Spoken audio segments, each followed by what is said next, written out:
হঠাৎ মধুমতি নদীতে পানি বেড়ে গেছে। এতে ফরিদপুরের আলফাডাঙ্গায় স্বপ্ননগর আশ্রয়ণ প্রকল্পে হাঁটু পানি মারিয়ে ঘরে প্রবেশ করতে হচ্ছে বাসিন্দাদের।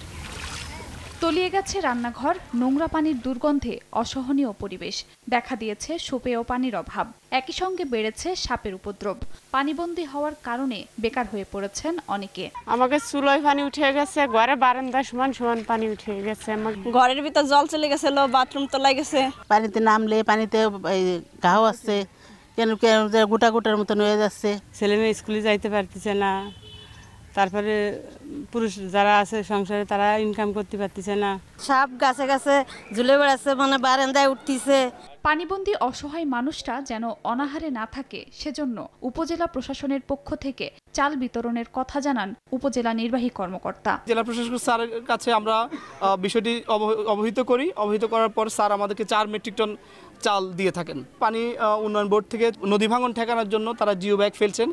একই সাথে দীর্ঘকালীন যে পদক্ষেপ, তারা সেখানে স্থায়ী বাঁধ নির্মাণ করার জন্য তারা প্রকল্প হাতে নিয়েছেন বলে আমাদেরকে অবহিত করেছে। নদ নদীর পানি বৃদ্ধি পাওয়ায় আশ্রয়ণ প্রকল্পের 250টি পরিবার সহ জেলার নিম্নাঞ্চলের প্রায় 5000 পরিবার পানিবন্দী।